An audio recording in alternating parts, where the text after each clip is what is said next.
Hello, నమస్తే. Welcome to the federal Andhra Pradesh. Andhra Pradesh ప్రభుత్వం ఇటీవల ఆల్ ఇండియా టూరిస్ట్ పర్మిట్ కలిగిన ప్రైవేట్ బస్సులకు భారీ పన్ను రాయితీ ప్రకటించింది. ఒక్కో సీటుపై త్రైమాసిక పన్నును 4,000 నుంచి 2,500 రూపాయలకు తగ్గిస్తూ నిర్ణయం తీసుకుంది. ఇది పర్యాటక రంగాన్ని ప్రోత్సహించడానికి, పెట్టుబడులను ఆకర్షించడానికి అని ప్రభుత్వం చెప్తా ఉంటే, మరోపక్క ఆర్టీసీ కార్మిక సంఘాలన్నీ ఈ ప్రైవేట్ ఆపరేటర్ల పైన ఎంత ప్రేమ చూపించే బదులు ఆర్టీసీని బలోపేతం చేయవచ్చు కదా అనే ఒక వాదన కూడా చేస్తూ ఉన్నాయి. ఈ నేపథ్యంలోనే ఇటీవల ప్రైవేట్ బస్సులు చేసిన ప్రమాదాలు, అలానే ప్రైవేట్ బస్సులు బలిగొన్న ప్రాణాల సంఖ్యను కూడా ప్రస్తావిస్తూ, ఇలా ప్రైవేట్ రంగాన్ని అడ్డగోలుగా ప్రోత్సహించే బదులు ఆర్టీసీని బలోపేతం చేస్తే ఈ ప్రమాదాలు కానీ ఇట్లాంటివి కానీ తగ్గొచ్చు కదా అనేది కూడా ఒక వాదన అంటారు. ఈ నేపథ్యంలో అసలు చంద్రబాబు ప్రభుత్వం ప్రైవేట్ ఆపరేటర్ల పట్ల ఇంత మక్కువ ఎందుకు చూపిస్తుంది అనే అంశాన్ని చర్చించడానికి ఈవేళ మనతో పాటు స్టూడియోలో మాజీ ఎమ్మెల్యే, సిపిఎం మాజీ సెంట్రల్ కమిటీ సభ్యులు, అలానే సిఐటియుకి జాతీయ అధ్యక్షులకు పనిచేసిన గఫూర్ గారు మనతో ఉన్నారు. వారికి స్వాగతం. అలానే ఆర్టీసీ కార్మిక సంఘాల ఉద్యమ నాయకుడు, ఆర్టీసీ యూనియన్ నాయకుడు కూడా, అలానే ఏఐటియుసి రాష్ట్ర అధ్యక్షులు రవీంద్రనాథ్ గారు ఉన్నారు. వారికి స్వాగతం. మరో senior journalist, federal Andhra Pradesh senior correspondent Vijayawada GP Venkateswarlu గారు మనతో ఉన్నారు. ఈవేళ మనం చర్చను ప్రారంభించబోయే ముందు ఒక తొలి ప్రశ్న నేను మీ అందరికీ వేస్తా ఉన్నాను. ఆర్టీసీని బలోపేతం చేయడానికి బదులు చంద్రబాబు నాయుడు ప్రభుత్వం ఇప్పుడు ఈ ప్రైవేట్ ఆపరేటర్ల పట్ల ఇంత మక్కువ ఎందుకు చూపుతుంది అనేది గఫూర్ గారికి తోటి మనం చర్చను ప్రారంభిస్తాం. గఫూర్ గారు, మీరు చెప్పండి ఈ ప్రశ్నకు సమాధానం. అమరయ్య గారు, మీకు చర్చ ఈ డిబేట్ లో పాల్గొంటున్న మిగతా పెద్దలందరికీ నమస్కారం అండి. ఆర్టీసీ ప్రైవేటీకరణ అనేటువంటిది చంద్రబాబు గారి పరిపాలనతో ముడిపడి ఉందండి. ఆయన ఎప్పుడు ప్రభుత్వంలోకి వచ్చినా కానీ ఆర్టీసీని ఎట్లెట్లా ఎంత తొందరగా వీలైతే అంత తొందరగా ప్రైవేటీకరించాలనేటువంటి ఆలోచనతో ఉంటాడు ఆయన. గతంలో ఆయన ముఖ్యమంత్రిగా ఉన్నప్పుడే పెద్ద ఉద్యోగం నడిచింది ఆర్టీసీలో. ఇప్పుడు ఆంధ్రప్రదేశ్లో వచ్చినప్పుడు అందరూ కోరుకున్నది ఏమంటే, ఆర్టీసీ గత 5 సంవత్సరాలుగా వైసీపీ పరిపాలనలో కొత్త బస్సులు కొనలేదు, బస్సుల యొక్క విస్తరణ జరగలేదు, రూట్ల విస్తరణ జరగలేదు, ప్రైవేట్ బస్సులు విపరీతంగా పెరిగిపోతున్నాయి. ప్రభుత్వంలో కలుపుకుంటే ఏదో వీళ్ళకి పెన్షన్లు వస్తాయి, అది వస్తాయని కార్మిక సంఘాలు తాత్కాలికంగా ఆ వైపు మొగ్గు చూపాయి. కానీ ఆర్టీసీ పరిరక్షణ అనేది వాళ్ళు మర్చిపోయినారు. ఇప్పుడు ప్రజలందరూ బాగా ఇబ్బంది పడుతున్నారు. ఆర్టీసీ పరిరక్షణ అంటే ప్రైవేటీకరణకు వ్యతిరేకంగా ప్రతిఘటన పోరాటం. మీరు కనుక విజయవాడ బస్టాండ్లో పోతే అండి, విజయవాడ బస్టాండ్ లోపల ఎన్ని బస్సులు, లాంగ్ సర్వీసెస్, లోకల్ బస్సులు ఉండొచ్చు, లోకల్ బస్సులు ప్రైవేట్ తిరగడం లేదు, ఆ లాంగ్ సర్వీస్ బస్సులు Vijayawada to Srikakulam, Vijayawada to Vizianagaram, Vijayawada to Visakhapatnam, Vijayawada to Hyderabad, Vijayawada to Chennai లోపల ఉండే బస్సులకు డబల్ బస్సులు బయట ఉంటాయండి. అంటే ఆర్టీసీని దాదాపు మింగేసినాయి అవి. కరిమింగిన వెలగపండు అంటారు. వెలగపండు పైకి చూడడానికి ఉంటుంది, కరిమింగిన తర్వాత వెలగపండులో ఏముండదు. ఆర్టీసీ ఈరోజు లొత్త. ఇప్పుడు ఆర్టీసీకి పోటీగా ఉండేటువంటి ప్రైవేట్ రంగాన్ని ఎంకరేజ్ చేయడం కోసం చంద్రబాబు నాయుడు గారు ఈ త్రైమాసికమైనటువంటి ఏదైతే ఫీ ట్యాక్స్ ఉందో తగ్గించడము అంటే ఆర్టీసీ గొంతు పిసికేయడమే. ఎవరి సేవ చేయదలుచుకున్నాడు ఆయన? ఆర్టీసీ రోజు ప్రజలకు సేవ చేస్తుంది. ఆర్టీసీ రోజు ప్రజలు ఓన్ చేసుకుంటున్నారు ఆర్టీసీని. ప్రైవేట్ వాళ్ళు ఎవరు ప్రజలను దృష్టిలో పెట్టుకోరండి. ఆర్టీసీ యొక్క సర్వీసెస్ సేఫ్ గా ప్రయాణికుల్ని గమ్యంలోకి చేరుస్తుంది. ఛార్జీలు చాలా మినహాయింపు ఉంటుంది. ఆ తర్వాత అనేక రాయితీలు ఇస్తున్నారు. ఆర్టీసీ కార్మికుల యొక్క సంక్షేమాన్ని చూస్తుంది. ప్రైవేట్ రంగంలో బానిసలే కార్మికులు. అటువంటి ఆర్టీసీని గొంతు నిలిమే ప్రక్రియనే ప్రైవేట్ బస్సులకు ఎంకరేజ్ చేయడం, ఇది చాలా దుర్మార్గం. తక్షణం విరమించుకోవాలా. రెండవది ఏమంటే, అమరయ్య గారు, ఇప్పుడు ఆర్టీసీలో కొత్త ప్రయోగం చేయబోతున్నారు. ఆర్టీసీ బస్సుల స్థానంలో ఎలక్ట్రికల్ బస్సులు తేబోతున్నారు. ఈ ఎలక్ట్రికల్ బస్సులన్నీ కూడా మెగా కృష్ణాడికి అప్పజెప్పేసినారు. మెగా కృష్ణాడు ఇప్పటికే డిపోలను ఆక్రమించుకుంటున్నాడు రాష్ట్ర వ్యాప్తంగా. అంటే పేరుకు ఆర్టీసీ ఉంటుంది, రాబోయే కాలంలో మెగా కృష్ణాడి యొక్క ఎలక్ట్రికల్ బస్సులతో ఆర్టీసీ నడవబోతున్నారు. ఇది చాలా దుర్మార్గం. ఈ ప్రైవేటీకరణకు వ్యతిరేకంగా ప్రతిఘటన కార్మికులు చేయాలా, ప్రజలు కూడా చేయాలని నేను కోరుకుంటున్నాను. ఓకే, రవీంద్ర గారు మీరు చెప్పండి, చంద్రబాబు నాయుడు గారు ప్రభుత్వం తీసుకున్న ఈ నిర్ణయాన్ని మీరు ఎలా చూస్తారు? ఎలా దీన్ని మీ కోణం నుంచి మీరు ఎట్లా విశ్లేషిస్తారు? అందరికీ నమస్కారం అండి. చంద్రబాబు నాయుడు గారు ప్రభుత్వం అధికారంలోకి రావటానికి ఆర్టీసీ ప్రధానమైనటువంటి కారణమైంది. మనం గమనిస్తే స్త్రీలకు ఉచిత బస్సు సౌకర్యం అని ప్రకటించారు. అదేవిధంగా విద్యార్థులకు కూడా ఉచిత బస్సు సౌకర్యం కల్పించారు. ఇంకా అనేక మందికి సామాజిక బాధ్యతగా కొన్ని జర్నలిస్టులకి కొన్ని ప్రాంతాల్లో ఉచితంగా, కొంత రాష్ట్ర వ్యాప్తంగా కన్స్ట్రక్షన్తో వస్తూ ఉన్నాయి. వికలాంగులకి కొంత సౌకర్యం కల్పించారు. టోటల్ గా ప్రభుత్వం అధికారంలోకి రావడానికి దాదాపు 50% మంది ఓటర్లకి ఈ విధమైనటువంటి రాయితీలు ప్రకటించి నందువల్ల అధికారంలోకి వచ్చారని నేను అభిప్రాయపడుతున్నాను. రెండవది, గఫూర్ గారు చెప్పినట్టుగా చంద్రబాబు మైండ్ అంతా కూడా అన్ని ప్రైవేటీకరించాలనేటటువంటి ఆలోచన తప్ప లాభాల బాటలో ఉన్నటువంటి లేదా ప్రజా సౌకర్యార్థం అన్ని లాభాల బాటలో చూసినా ప్రభుత్వం నడవు.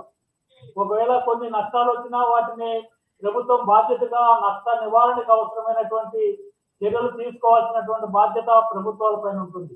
కానీ ఇవేమి కూడా కాకుండా అవసరాలకు మాత్రం వాడుకొని అవసరం లేనప్పుడు దీన్ని ప్రైవేట్ వ్యక్తులకు అప్పచెబుదాం అనేటటువంటి దానికి నిరంతరం ఆయన మైండ్ పనిచేస్తూనే ఉంటుంది. దాంట్లో భాగమే ఆర్టీసీ స్థలాలు ప్రైవేట్ వ్యక్తులకు ఇప్పడానికి ప్రయత్నం చేయడం కానీ, ఇప్పుడు కొత్తగా పెడుతున్నటువంటి ఎలక్ట్రానిక్ బస్సులు ప్రైవేట్ వాళ్ళకి అప్పచెప్పటాలనే ప్రయత్నం చేయడం కానీ, డిపోలలో వారికి కల్పించి డిపోను కూడా క్రమేణా మెగా కృష్ణారెడ్డికి అప్పచెప్పాలనే ప్రయత్నం చేయడం కానీ, ఇవన్నీ కూడా దగ్గరలో ప్రైవేట్ వాళ్ళకు ప్రైవేటీకరించడానికి మార్గాన్ని సుగమం చేసేదానికి చేసే ప్రయత్నాలు అనేటటువంటివి మనకు స్పష్టంగా అర్థమవుతుంది. రెండోది, ఒక్క నిమిషం, ఇది ప్రశ్నిస్తే బయట బస్సులకి మా ప్రైవేట్ బస్సులకి 2,500 ఎందుకు తగ్గించారు ఆర్టీసీకి అని అడిగినప్పుడు, ఈ బస్సులు ప్రైవేటు బస్సులన్నీ కూడా సుదూర ప్రాంతాలు, ఇతర రాష్ట్రాలు, ప్రధానంగా కేంద్ర పాలిత ప్రాంతాల్లో బస్సులు రిజిస్ట్రేషన్ చేయించుకొని అక్కడ తక్కువ ఖర్చుతో రిజిస్ట్రేషన్ అవుతున్నాయి. వాటిని అక్కడ ఖర్చు ఆ బయట ప్రాంతాల్లో రిజిస్ట్రేషన్ చేసుకున్నటువంటి బస్సు నెంబర్లన్నీ కూడా ఆంధ్రప్రదేశ్ లో విచ్చలవిడిగా తిరుగుతున్నాయి. ఆ విచ్చలవాడిగా తిరిగేటటువంటి బస్సుల్ని ఆఫ్ చేసి ఆర్టీసీలో ఆక్యుపెన్సీ పెంచడానికి ప్రయత్నాలు, మార్గాలు చాలా ఉన్నాయి. వాటన్నింటిని కూడా మేము యూనియన్లుగా, ప్రయాణికుల తరఫున కానీ యూనియన్ తరఫున కానీ ఆర్టీసీ పరిరక్షణ కోసం చేసేటటువంటి పోరాటంలో భాగంగా కానీ ఆ మార్గాలను సూచించినప్పటికీ కూడా వాటి వేటిని కూడా పరిశీలన చేయకుండా, అమలు జరపకుండా షార్ట్ కట్లో వీటన్నిటిని ప్రైవేట్ వాళ్ళకి ఇచ్చే మార్గాలు మాత్రమే చంద్రబాబు నాయుడు అన్వేషిస్తున్నాడు అనేది స్పష్టంగా ఈ నిర్ణయం వల్ల మనకు అర్థమవుతా ఉంది. ఓకే, జిపి వెంకటేశ్వర గారు, ఈ తరహా మినహాయింపు ఇవ్వడం అనేది ఆంధ్రప్రదేశ్లోనే జరగలేదని ఇంతకు మునుపు మహారాష్ట్ర, తమిళనాడు ఇట్లా మరికొన్ని రాష్ట్రాల్లో కూడా ఇచ్చారు. అందువల్ల ఆ తరహా మినహాయింపు ఇవ్వడం వల్ల పెట్టుబడులు మరిన్ని వస్తాయని, ఈ పర్యాటక రంగం బాగా బాగుపడుతుందని చంద్రబాబు నాయుడు గారి మంత్రివర్గం చెప్తాం. మీరేమంటారు సార్? ముందుగా అందరికీ నమస్కారం. ఆయన అనుకున్నట్టు పర్యాటక రంగం ఈ బస్సులను తీసుకోవడం, ప్రైవేట్ రంగంలో బస్సులను తీసుకోవడం వలన, లేకపోతే రాష్ట్రం అంతా తిప్పడం వలన పర్యాటక రంగం బాగుపడే అవకాశాలు లేవు సార్. పర్యాటక రంగం బాగుపడాలంటే ఎవరికి వాళ్ళు ప్రైవేట్ బస్సులు తీసుకుంటారు, ఆర్టీసీ బస్సులు తీసుకుంటారు, ప్రయాణాలు చేస్తారు. అది ఇప్పుడు ఇంతకు ముందు కూడా మనం చూసాము, ఆర్టీసీ బస్సులు చాలా వాటి కోసం అంటే పెళ్లిళ్ళు, లేదు దూర ప్రాంతాలకు పోయేవాళ్ళు, లేదా దేవాలయాలకు, యాత్రలకు పోయేవాళ్ళు ఆర్టీసీ బస్సులను కూడా బుక్ చేసుకుని పోతా ఉంటారు. ప్రైవేట్ బస్సులే బుక్ చేసుకోవాల్సిన అవసరం లేదు. అవి ఎంత కావాలనో అంత మొత్తము ఆ డిపార్ట్మెంట్ కట్టేసేసి తీసుకెళ్తా ఉంటారు. ఇప్పుడు గఫూర్ గారు కానీ, రవీంద్రనాథ్ గారు కానీ వీళ్ళందరూ చెప్తున్న దాని ప్రకారము చంద్రబాబు నాయుడు పరిపాలన అంటేనే ప్రభుత్వ రంగంలో ఏమీ ఉండాల్సిన అవసరం లేదు, ప్రైవేటు రంగంలో ఉంటే చాలు, వాళ్ళు కావాల్సినటువంటి పన్నులు ప్రభుత్వానికి కడితే చాలు, ఆ పన్నులతో ఉన్న 10 మందికో 20 మందికో ప్రభుత్వ ఉద్యోగులకు జీతాలు ఇస్తే చాలు, మేము పనిచేశాము అనేది చంద్రబాబు నాయుడు గారి ఆలోచన మొదటి నుంచి కూడా అట్లనే ఉంది. ఆయన ఇప్పుడు కాదు, 1995లో ముఖ్యమంత్రిగా ప్రమాణ స్వీకారం చేసి బాధ్యతలు చేపట్టిన దగ్గర నుంచి ఈ రోజు వరకు కూడా ఆయన పరిపాలనా విధానం అంతా ప్రైవేట్ రంగాన్ని ప్రోత్సహించడమే.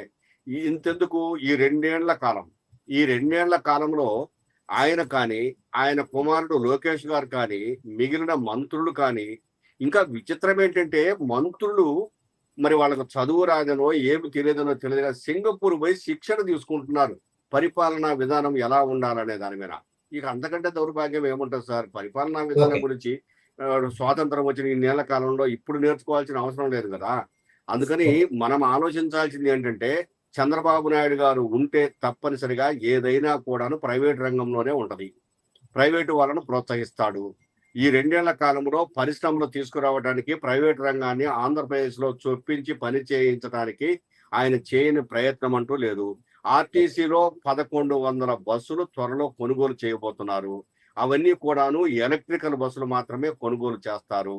అవి చేసేది ప్రభుత్వం కాదు, ప్రైవేటు వాళ్లే కొనుగోలు చేసేసేసి ఆర్టీసీకి వాళ్ళు రెంట్కు పెడతారు. ఆ రెంట్ గవర్నమెంట్ పే చేస్తుంది. ఆ డ్రైవర్లను కూడా ఆ ప్రైవేటు వాళ్ళే పెట్టుకుంటారు, ఆర్టీసీకి సంబంధం లేదు. ఆ డ్రైవర్లకు ఇవ్వాల్సిన జీతాలు అవన్నీ కూడాను ప్రైవేట్ వాళ్ళే పెట్టుకుంటారు.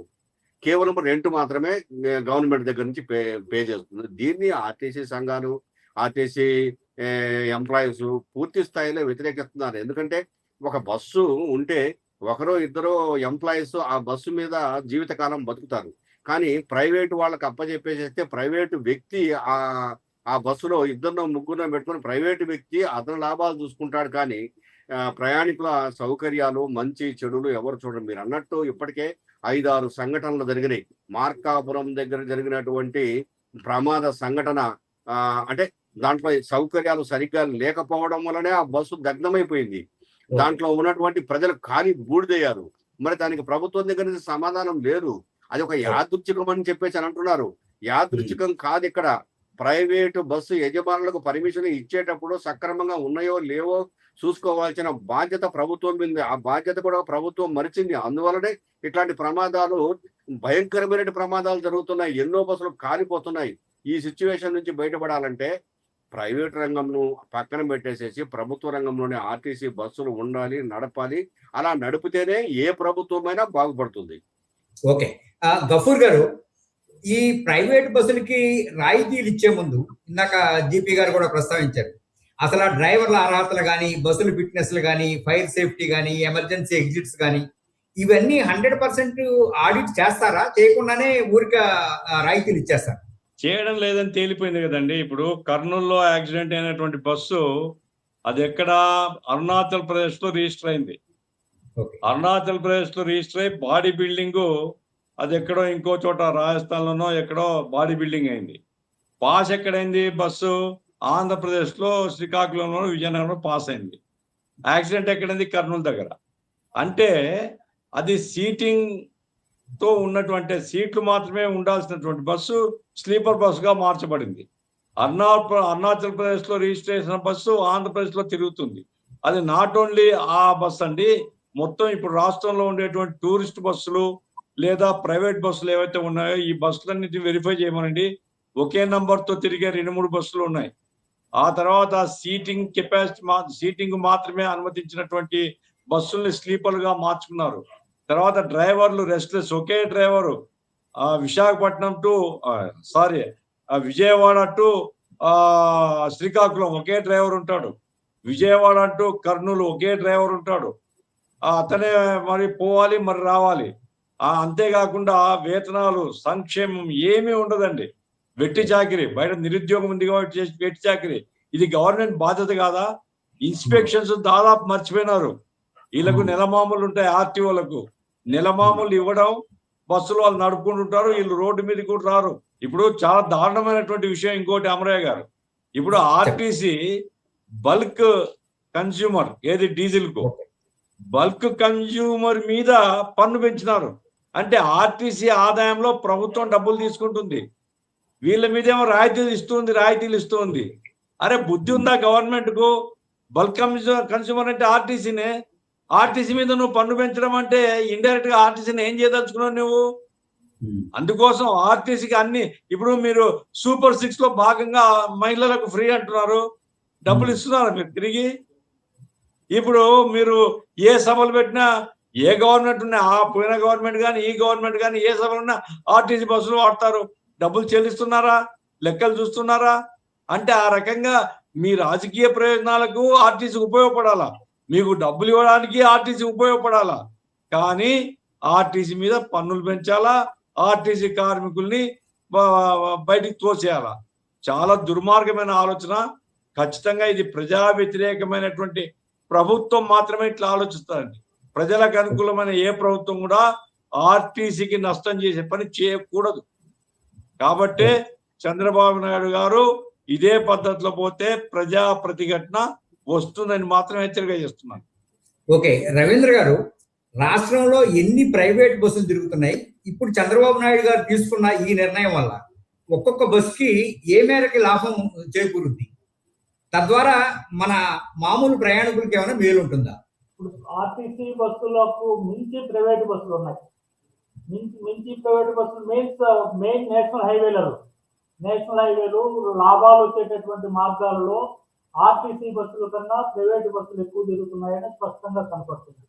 ఇక రెండవది, మనం రాబోయే ప్రమాదం పెద్దది ఏమంటే 2015లో మూకుమ్మడిగా ప్రైవేట్ బస్సులతో సమానమైనటువంటి లగ్జరీ బస్సులు ఆర్టీసీ కార్పొరేషన్ తీసుకున్నది. అవి అమరావతి బస్సుల పేరుతో కానీ, లేకపోతే ఇంకా వెన్నెల బస్సులు కానీ, లేకపోతే సూపర్ డీలక్స్లు కానీ, ఇట్లా బస్సులు, ఏసీ బస్సులు, స్లీపర్ బస్సులు, సొఫిస్టికేటెడ్ సౌకర్యాలతో ఉన్నటువంటి బస్సులన్నీ కూడా వందల సంఖ్యలో 2015లో తీసుకున్నారు. వాటి కాలము 15 సంవత్సరాలే. 2025-26 వచ్చింది. ఈ సంవత్సరంలో వాటి కాల పరిమితి అన్ని కూడా కాల పరిమితి అయిపోతుంది. ఈ కాల పరిమితి అయిపోయినటువంటి సొఫిస్టికేటెడ్ బస్సులన్నీ కూడా మూల పెట్టాల్సి వస్తుంది, లేదా గ్రామీణ ప్రాంతాలలో తిరగాల్సినటువంటి పరిస్థితి వస్తుంది. ఇప్పుడు ప్రైవేట్ బస్సులకు ఇంకా వాళ్ళు పెంచుకుంటా ఉన్నారు. ఈ మంచి బస్సులు, సౌకర్యాలు కలిగిన బస్సులు, కొద్దిగా ప్రయాణికులు ఎక్కుతున్నటువంటి ఆర్టీసీలో ఎక్కుతున్నటువంటి ప్రయాణికులు కూడా తగ్గిపోవడానికి, ప్రైవేటు బస్సులు పెరగడానికి ఇది ఒక ప్రధానమైనటువంటి కారణం కాబోతున్న నేపథ్యంలో ఆర్టీసీని తిరిగి మళ్ళా బస్సులు కొనుగోలు చేయకుండా, కార్పొరేషన్ ని పరిరక్షించకుండా ఈ యొక్క ఎలక్ట్రానిక్ బస్సుల పేరుతో వచ్చేటటువంటి కొత్త బస్సులన్నీ కూడా ప్రైవేటు వ్యక్తులకు అప్పచెప్పే మార్గం ప్రైవేటు వ్యక్తులకు అప్పచెప్తా ఉన్నారు. అప్పచెప్పినందువల్ల ఒక వ్యక్తికి ఈ ప్రైవేట్ వాళ్ళు చాలా మంది బస్సులు కొంటాం, అది దాంతో పాటు ఆర్టీసీలో వచ్చేటటువంటి బస్సులన్నీ ఒక వ్యక్తికి అప్పచెప్పడం వల్ల లాభం అంతా కూడా అటుపోయేటటువంటి పరిస్థితి కనపడతా ఉంది. ఇక ప్రమాదాల విషయాల్లో కూడా మనం గమనించినప్పుడు ఆర్టీసీలో జరిగేటటువంటి ప్రమాదాలని, ప్రైవేటు బస్సుల్లో జరిగేటటువంటి ప్రమాదాలు వీటిని పోల్చినప్పుడు 90-95% ప్రైవేటు బస్సుల్లోనే ప్రమాదాలు జరుగుతున్నాయి. మీరు ఇందాక ప్రస్తావించినట్టుగా ఆ ప్రమాదాలు జరిగిన 1 రోజు 2 రోజుల్లో యంత్రాంగం అంతా కూడా కేసులు పెట్టడం, లేకపోతే బస్సుల్ని ఆఫ్ చేయటం, ఇట్లాంటి 2-3 రోజులే. అంటే గవర్నమెంట్ యాక్షన్ కావాలంటే ఒక బస్సు ప్రమాదం జరగాలి, ఒక 20 మందో 30 మందో ప్రాణాలు కోల్పోవాలి. ఆ కోల్పోయిన 2-3 రోజులు మాత్రమే ఆర్టీసీ పరిరక్షణ కోసం, లేకపోతే ప్రైవేటు బస్సుల మీద యాక్షన్ తీసుకునేటటువంటి షో చేస్తున్నారు 2-3 రోజులు మాత్రం. 4వ రోజు నుంచి అవన్నీ కూడా మామూలు అయిపోతాయి. మళ్ళా యాక్సిడెంట్ జరగాలి, అప్పుడే మళ్ళా రంగంలోకి వస్తారు. నిరంతరమైన ఆర్టీఓలు లేకపోతే ఇట్లాంటి వీళ్ళందరూ కూడా నిరంతరం ప్రైవేటు బస్సుల పైన సరైనటువంటి యాక్షన్ తీసుకుంటూ, రూల్ పొజిషన్ లో లేనటువంటి బస్సుల పైన నివారణ చేస్తూ, మరి సిట్టింగ్ బస్సుల్లో కూడా మరి స్లీపర్ బస్సులుగా మార్చినటువంటి బస్సుల పైన ఇతర గవర్నమెంట్ చెప్తున్న విధంగా ఇతర రాష్ట్రాల్లో రిజిస్ట్రేషన్ తక్కువ ఖర్చుతో ఈ రాష్ట్రంలో లబ్ధి పొందుతున్నటువంటి బస్సుల పైన నిజంగా చిత్తశుద్ధి రాష్ట్ర ప్రభుత్వానికి ఆర్టీసీని పరిరక్షించాలి, సుఖమైన మరి ప్రయాణాలని సౌకర్యాలు అందించాలి, సామాజిక బాధ్యతగా చూడాలని ప్రభుత్వానికి ఆలోచన ఉంటే ఈ చర్యలన్నీ కూడా తీసుకుంటారు. Diesel okay. సరైనటువంటి ట్యాక్స్ లేకుండా ఇవ్వచ్చు, రోడ్లు సరైనటువంటి వేయవచ్చు, ప్రైవేటు బస్సుల పైన యాక్షన్ తీసుకోవచ్చు, ఆర్టీసీ కార్పొరేషన్ లో కార్మికుల సంఖ్యను పెంచవచ్చు, వేతనాలు పెంచవచ్చు, పని భద్రత కల్పించవచ్చు. ఇవన్నీ కూడా చేయకుండా మైండ్ లోనేమో ప్రైవేటీకరించే మైండ్ పెట్టుకొని తూతూ మంత్రంగా ప్రైవేటు బస్సులపై యాక్షన్ తీసుకొని ఆర్టీసీ కార్పొరేషన్ ని మరి తిమింగలం లాగా మింగే చేసేటటువంటి ప్రయత్నాల్ని కార్మిక వర్గం, ఏఐటీసీ, ప్రయాణికులు అందరూ కూడా తీవ్రంగా వ్యతిరేకిస్తున్నారు. ఓకే. దీనికి అవసరమైతే ప్రైవేటీకరణకు వ్యతిరేకంగా పెద్ద ఉద్యోగం చేయడానికి కూడా నిర్ణయం జరిగింది. నిన్న మొన్ననే రాష్ట్ర వ్యాప్తంగా అన్ని కార్మిక సంఘాలను కూడా కలుపుకొని అన్ని కార్మిక సంఘాలు ఐక్యంగా మరి నిరసన ప్రదర్శనలు చేస్తా ఉన్నారు. ఎర్ర బ్యాడ్జీలు పెట్టుకొని నిరసన తెలియజేస్తా ఉన్నారు. ఈ ప్రభుత్వ విధానాలు ఈ విధంగానే కొనసాగితే వాళ్ళు కూడా ఉద్యమంలో పాల్గొనడానికి సమాయత్తం అవుతున్నారు. Okay, right. జీపీ గారు మీరు చెప్పండి, అంటే ప్రజల ప్రయోజనం ముఖ్యమా, ఉద్యోగుల ప్రయోజనం ముఖ్యమా అనుకున్నప్పుడు ఈ రెండింటిని బ్యాలెన్స్ చేస్తూ ఆర్టీసీ ఎలా ఉండాలంటారు? ప్రజల ప్రయోజనమే ముఖ్యము. ప్రజల ప్రయోజనం కోసమే ఆర్టీసీలో ఉద్యోగులను నియమించుకునేది. కానీ ఇందాక మీరు ఉద్యోగుల గురించి మాట్లాడారు. నిజమే. అంటే ఇప్పుడు ప్రైవేటు రంగంను ఆర్టీసీలో చొప్పించడం వల్ల, ప్రైవేటు వ్యక్తులను తీసుకొచ్చి బస్సులను బయట నుంచి కొనుగోలు చేసి తీసుకొచ్చి పెట్టడం వల్ల, దాంట్లో ఉండే ఎంప్లాయీస్ కూడా ప్రైవేటు వాళ్లే పెట్టుకోవడం వల్ల ప్రస్తుతము ఇక ఎవరైతే ఉంటారో ఒక ఎంప్లాయీ రిటైర్ అయిపోతున్నాడు, కొత్త ఉద్యోగం ఉండదు. ఎందుకంటే ప్రైవేట్ బస్సు వచ్చేసింది, ఆ బస్సులో ఒక డ్రైవర్ ఉంటారు, ఒక కండక్టర్ ఉంటాడు, అయిపోయింది. ఇక 1100 బస్సులు, ఎలక్ట్రికల్ బస్సులు ఆర్టీసీ వాళ్ళు కొనుగోలు చేస్తున్నారని చెప్పేసానంటే 1100 మంది డ్రైవర్లు, కనీసము ఒక 500-600 మంది కండక్టర్లు ఖచ్చితంగా ఉండాలి కదా బస్సులకు. వాళ్ళు ప్రజల్లో భాగమే కదా. బస్సుకు నలుగురు మినిమం అంటే ఉండాలి. ఉద్యోగం చేసే వాళ్ళను మనం ప్రజల్లో భాగంగానే చూస్తాం. చెప్పండి. మనము ప్రజల్లో భాగంగానే చూస్తాం, కానీ ఉద్యోగం చేసేవాళ్ళు దాన్ని నిర్వహించే వాళ్ళు కదా, నిర్వహణలో భాగం కదా వాళ్ళంతా. కాబట్టి వాళ్ళు బాగుండి పర్ఫెక్ట్ గా పనిచేస్తే ఎవరైతే ప్రయాణికులు ఉన్నారో వాళ్ళంతా కూడాను సంతోషంగా, సుఖంగా ఆ ప్రయాణం చేయగలుగుతారు. వీళ్ళు విసుగులో ఉండి, కష్టాల్లో ఉండి, బాధల్లో ఉన్నప్పుడు మా ఉద్యోగం ఈ రోజు ఉంటుందో పోతుందో అనుకున్నప్పుడు ఒక ఆర్టీసీ డ్రైవర్ ఏం చేస్తాడు, ఇక్కడ ఎక్కేసేసి ఇంక పైగా ఇంకోటి కూడా జరుగుతా ఉంది, మీరు గమనించారో లేదో, ఈ ఉచిత ప్రయాణ సౌకర్యాలు పెట్టిన తర్వాత అవనిగడ్డ అనుకుంటాను నిన్ననో మొన్ననో డిపోలో ఉన్న 40 బస్సులను కంప్లీట్ గా డ్రైవర్లు ఆపేశారు. కారణం ఏంటంటే డ్రైవర్లను కొడుతున్నారు ఎక్కడ పడితే అక్కడ. మేము అడిగిన చోట ఆపాలని చెప్పేసి ప్రజలు అడుగుతున్నారు. ప్రజల్లో కూడా తప్పు ఉంది. అడిగిన చోట ఎట్లా నిలబడ్డ అంటే కదిలే ప్రతి చోట ఆపుతాడు ఆ బస్సును. ఇప్పుడు ఎక్స్ప్రెస్ బస్సు ఉంది, ఎక్స్ప్రెస్ బస్సును ప్రతి చోట ఆపగలడు ఆ డ్రైవరు? ఆపడానికి లేదు కదా. ప్రభుత్వం కొన్ని నిబంధనలు పెట్టింది కదా, అయినా డ్రైవర్లను కొడుతున్నారు. 40 బస్సులు నిన్నటికి నిన్న అవనిగడ్డ డిపోలో ఆగిపోయి ఉన్నాయి, బయటికి రాలా. అందుకని ఒక పక్కన ఉద్యోగులు వాళ్ళు భయం. అయితే ఇంకొకటి కూడా జరిగింది, గత ప్రభుత్వంలో ఆర్టీసీని మొత్తాన్ని, ఆ ఎంప్లాయీస్ అందరినీ ప్రభుత్వ ఉద్యోగులుగా గుర్తించి అసలు ఆర్టీసీ అనే పదాన్ని కూడా తీసేసింది గత ప్రభుత్వం. ట్రాన్స్పోర్ట్ కార్పొరేషన్ కిందకి మార్చేసి ఆర్టీసీ, ఏపీఎస్ ఆర్టీసీ కాదు ఇప్పుడు ఉన్నది. వీళ్ళందరూ ఎంప్లాయీస్ అంతా కూడా ప్రభుత్వ ఉద్యోగులుగా మారిపోయారు. 101 కింద జీతాలు తీసుకుంటున్నారు అంతా. దీన్ని దృష్టిలో పెట్టుకొని చూసినప్పుడు ప్రజల శ్రేయస్సే ముఖ్యము, కానీ ఉద్యోగులను ఎలా పని చేయించాలో తెలిసి పని చేయించాలి. ఆ విధంగా పని చేయిస్తూ పోతే ప్రైవేటు వాళ్ళని చేసుకొచ్చి పెట్టడం కష్టం. కాబట్టి ఈ ఉన్న ఉద్యోగులు పనికిరారు, సక్రమంగా పనిచేయట్లేదు. ప్రైవేట్ వాళ్ళతో బ్రహ్మాండంగా పనిచేస్తారా? ఆ బస్సులు అయితే బాగుంటాయి, కొత్త బస్సులు వస్తున్నాయి, పైగా ఎలక్ట్రికల్ బస్సులు అయితే ఇంకా బాగుంటాయి. గ్రామాలలో కూడా మేము ఏసీ బస్సులను తిప్పుతామని చెప్పేసి ప్రభుత్వం చెప్తా ఉంది. ఇంతవరకు లేదు. మరి గ్రామాలలో ఇప్పుడు ఏసీ బస్సులు తిప్పుతామని అంటున్నారు. మరి ఒక బస్సు ఎక్కువగా ఖర్చు కూడా ఎక్కువైంది బస్సును కొనుగోలు చేయాలంటే. అందువల్ల మేము ప్రైవేట్ వాళ్ళకి అప్పచెప్తున్నాం, గవర్నమెంట్ కొనలేకపోతుంది, మా దగ్గర డబ్బులు లేవంటున్నారు. మరి కోటానికి అప్పులు చేస్తున్నారు. గఫూర్ గారు, నా స్ట్రైట్ ప్రశ్న మీకు, బ్యాంకుల్ని, విమానాశ్రయాల్ని, టెలికాంని, పోర్టుల్ని, ఇన్ని రంగాలను ప్రైవేట్ పరం చేస్తున్నప్పుడు అక్కడెక్కడ వ్యతిరేకత కానీ లేదా ఒక మోస్తరు వ్యతిరేకత కూడా రాని చోట ఆర్టీసీని ప్రైవేట్ పరం చేస్తామంటే ఎందుకు మీరు అందరూ వ్యతిరేకించాలి? మేము ప్రభుత్వ రంగ పరిశ్రమల్ని ఏ దాన్ని ప్రైవేటీకరణ చేసినా వ్యతిరేకిస్తూ వస్తున్నామండి.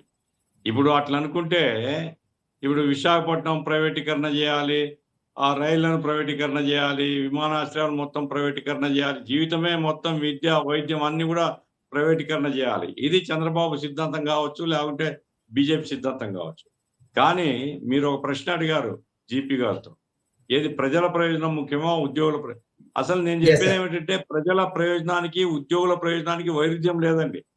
వైరుధ్యం లేదు, తగాదా లేదు. ఆర్టీసీ ఉండేదే ప్రజల ప్రయోజనం కోసం. సూపర్ 6 ఎవరిదండి? ప్రజల కోసం కదా. రాయితీలు ఇస్తున్నాం అవిటి వాళ్ళకు, లేదా అవిటి వాళ్ళ దివ్యాంగులకు, ఇటువంటి వాళ్ళందరికీ రాయితీలు ఇస్తున్నాం. ఆర్టీసీనే కదా ఇస్తుంది. తర్వాత వయసు ఎక్కువైనటువంటి వాళ్ళకు ఆధార్ కార్డు ఉంటే ఛార్జీలో కన్సెషన్ ఉంది. ఇప్పుడు నేను మాజీ ఎమ్మెల్యేను, నాకు ఫ్రీగా ఎక్కించుకొని పోతారు ఆర్టీసీలో. ఇవన్నీ రాయితీలు ప్రజల కోసమే కదండి ఇచ్చేది.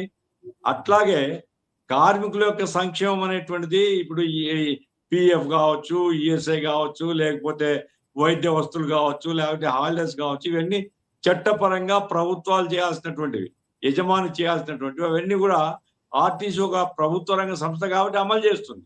అవి అమలు చేస్తున్నారు కాబట్టి ఆర్టీసీ కార్మికుల యొక్క ప్రయోజనాలు కూడా, వాళ్ళ సంక్షేమం కూడా చూడబడుతుంది. ప్రైవేట్ దాంట్లో కార్మికుల ప్రయోజనం ఏమి ఉండదు, ప్రజల ప్రయోజనం కూడా ఉండదు. ఎందుకంటే ఇప్పుడు ఆయన ఏదో చెప్తున్నారు కదా, టూరిజం పెరుగుతుంది. ఎట్లా పెరుగుతుందండి? టూరిజానికి ప్రైవేట్ బస్సులకు సంబంధం ఏమిటిది? టూరిజం అనేటువంటిది మీరు కొన్ని బీచ్లో, లేకుంటే కొన్ని దేవాలయాల్లో, లేకుంటే కొన్ని టూరిస్ట్ ప్లేస్తో డెవలప్ చేస్తారు. దానికి మీ టూరిజం కార్పొరేషన్ ఉంది. టూరిజం కార్పొరేషన్ బస్సులు పెట్టుకోండి, ఎవరు వద్దన్నారు? గవర్నమెంట్ ఆర్గనైజేషన్ కదా టూరిజం కార్పొరేషను. అట్లా కాకుండా మెగా కృష్ణాటి బస్సులు పెట్టుకోవడం అనేది అది ఏ రకంగా ప్రజల ప్రయోజనము, కార్మికుల ప్రయోజనం? ఏ ప్రయోజనం లేదు. మెగా కృష్ణాటికి డబ్బులు ఇవ్వడానికి మాత్రమే ఉపయోగపడుతుంది. ఆ రకంగా మేమేం చెప్తున్నాం అంటే ప్రైవేటు ఆపరేటర్లు అనేటువంటి వాళ్ళు జాతీయం చేయడం ఎప్పుడో జరిగింది. జాతీయం చేసిన తర్వాత ఈ ప్రైవేట్ ఆపరేటర్లు దొంగతనంగా వస్తున్నారు, చట్టాన్ని ఉల్లంఘించి వస్తున్నారు. బీజేపీ యొక్క తోడ్పాటుతో ఆ ట్రాన్స్పోర్ట్ యాక్ట్ మారిన తర్వాత ఇప్పుడు చట్టబద్ధంగా మేము నడుపుతామని చెప్తున్నారు. అయితే వీళ్ళు రూట్ సర్వీసులు ఇప్పుడు కూడా స్టేట్ సర్వీసులు నడపడానికి లేదు చట్టము. అందుకోసం నేను చెప్పేది ఏమిటంటే మీరు ఎంతసేపు ఉన్నా ప్రజల్ని దృష్టిలో పెట్టుకొని వాళ్ళకి మంచి సౌకర్యాలు ఎట్లు ఇవ్వాలా, కార్మికులకు మంచి జీవితం ఎట్లు ఇవ్వాలని ప్రభుత్వాలు ఆలోచించాలి. కానీ అట్లా కాకుండా ప్రైవేట్ వానికి ఎట్లా సాయం చేయాలా, వానికి ఎట్లా ఆదుకోవాలా, వాడు ఇంకా 10 బస్సులు పెట్టుకోవడానికి ఏం చేయాలా అనేది అది ప్రభుత్వం, ప్రజల ప్రభుత్వం కాదండి, అది దొంగల ప్రభుత్వం అవుతుంది. కాబట్టి నేను చెప్పేది ఏమిటంటే ఇప్పటికి కూడా మీకు ప్రజల మీద శ్రద్ధ ఉంటే, కార్మికుల యొక్క సంక్షేమం మీద శ్రద్ధ ఉంటే మీరు వాళ్ళకి కాదు రాయితీ ఇవ్వాల్సింది, ఆర్టీసీకి ఇవ్వాలా. ఆర్టీసీ డీజిల్ మీద కాదు పన్ను వేయాల్సింది, వాళ్ళ మీద పన్ను వేసుకోండి, లేదా ఆర్టీసీ మీద పన్ను ఎత్తేయండి మొత్తం. మీరు చెప్పిన స్కీమ్లన్నీ ఆర్టీసీ అమలు చేస్తున్నప్పుడు వాళ్ళ మీద పన్నుల భారం ఎందుకు వేస్తారు? కాబట్టి ప్రజల ప్రయోజనమే ఆర్టీసీ ప్రయోజనం, ఆర్టీసీ ప్రయోజనమే కార్మికుల యొక్క ప్రయోజనం. దీంట్లో ఎక్కడ వైరుధ్యం లేదు. చంద్రబాబు నాయుడు లేదా ఏ ప్రభుత్వం కావచ్చు, వీళ్ళ ఆలోచన అంతా ప్రజలకు వైరుధ్యం ఉంది. వీళ్ళ ఆలోచన అంతా వాళ్ళ అనుయాయులు, సంపన్నులు ఎవరైతే ఉన్నారో ఒక్కోడు ఒక రూట్ బస్ వేసుకొని వాళ్ళ జిల్లాలో ఒక మోతుబరిగా తయారైపోయి జిల్లాలో ఆ పార్టీకి డబ్బులు ఇచ్చి ఆ రకంగా రాష్ట్ర వ్యాప్తంగా ఈ మోతుబరులందరూ కలిసి పాలక పార్టీకి ఏజెంట్లుగా మారేందుకు ఉపయోగపడేటువంటిది. అది మంచిది కాదు సమాజం. ఓకే రవీంద్ర గారు, ఈ నిర్ణయం వెనక అంటే ప్రైవేట్ ఆపరేటర్లకు రాయితీ ఇవ్వడం వెనక ఏదైనా లాబింగ్ ఉందని మీరు భావిస్తున్నారా, లేకపోతే ప్రైవేట్ యాజమాన్యాల ఒత్తిడి ఏమైనా ఉందా? ప్రైవేటు యాజమాన్యాల ఒత్తిడి మనకు ప్రత్యక్షంగా కనపడతా ఉంది. ఇంతకుముందు ఆర్టీసీ ఆర్టీసీలోనే రిజర్వేషన్ సౌకర్యాలు ఉండేవి.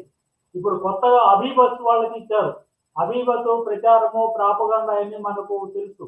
ఆ ప్రైవేటు బస్సు వాళ్ళకి ఆర్టీసీ రిజర్వేషన్ అన్ని కూడా ఇచ్చారు. ఆర్టీసీ రిజర్వేషన్ ఆ ప్రైవేటు బస్సు ఇవ్వడం వల్ల ఏం జరుగుతుందంటే అభిబస్ వాళ్ళు టికెట్లన్నీ కూడా ముందు బుక్ చేసుకునేంత వరకు కూడా ఈ సర్వర్ స్లోగా నడుస్తుంది, టికెట్లు రిజర్వేషన్ కావు. అదేవిధంగా టికెట్లు కనపడవు, ఖాళీలు ఉన్నట్టు కనపడేది అభిబస్సులో కనపడతాయి. అవి ఫిలప్ అయినాకనే ఆ రోజు సర్వర్ను కూడా స్లో చేసేసి వాళ్ళ బస్సులన్నీ కూడా ఫిలప్ అయిపోయినాక ఈ ఆర్టీసీ బస్సు టికెట్లు స్లోగా చూపిస్తారు.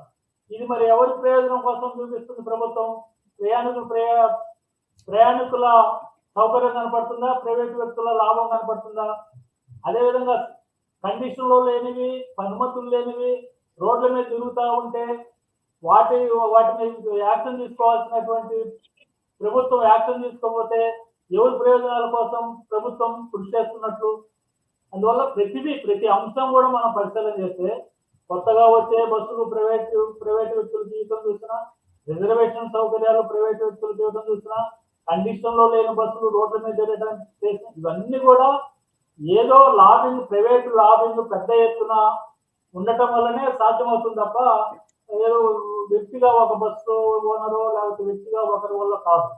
ప్రైవేట్ బస్సులు మొత్తం ఒక కూటమిగా ఏర్పడి అందరి ప్రయోజనాలు చేకూర్చే విధంగా రాష్ట్ర ప్రభుత్వము, మంత్రులు, ముఖ్యమంత్రులు లాబింగ్ జరపటం వల్లనే, ఆర్థిక ప్రయోజనాలు భారీగా ఉండటం వల్లనే ఎన్ని నష్టాలు జరిగినా, ఎంతమే ప్రాణాలు కోల్పోయినా, ఎన్ని ఉద్యమాలు చేసినా, ఏం చేసినా కూడా ప్రభుత్వం కమలకుండా తాను చేయాలనుకున్న పని చేసుకుంటూ పోతా ఉంది. ఇవన్నీ గమనించినప్పుడు ఖచ్చితంగా లాబింగ్ పెద్ద ఎత్తున జరుగుతుంది అనేది స్పష్టంగా మనకు కనపడతాం. ఓకే, ఇది ఇవాళ చర్చా కార్యక్రమం. ప్రజా రవాణా వ్యవస్థను బలోపేతం చేయాల్సిన బాధ్యత ప్రభుత్వం పైన ఉందని, ప్రభుత్వం చెప్తున్నట్టు ఈ పన్ను రాయితీ నిజంగా ప్రయాణికులకు ఉపయోగపడుతుందా లేదా ప్రైవేట్ ఆపరేటర్లకు ఉపయోగపడుతుందా అనేది ముందు తెలుస్తుంది. అలాగే వరుస బస్సు ప్రమాదాల నేపథ్యంలో భద్రతా ప్రమాణాలకి అత్యంత ప్రాధాన్యత ఇవ్వాలని, అలానే పన్ను రాయితీలు ఇచ్చే ప్రతిసారి వాటి వెనుకున్న వ్యక్తులను కూడా గమనించాలని చెప్పి వక్తలు సూచించారు. ప్రజల డబ్బుతో నడిచే ఆర్టీసీని బలోపేతం చేయాలని వక్తలు పిలిపించారు. ఆ విధంగా ప్రజా ప్రయోజనమే పరమావధిగా నడుస్తున్న ఆర్టీసీని బలోపేతం చేయాల్సిన ఆవశ్యకత ఉందని ముగ్గురు వక్తలు సూచించారు. వారికి ధన్యవాదాలు చెప్తూ ఈ చర్చను ఇంతటితో ముగిస్తున్నాం. Thank you very much.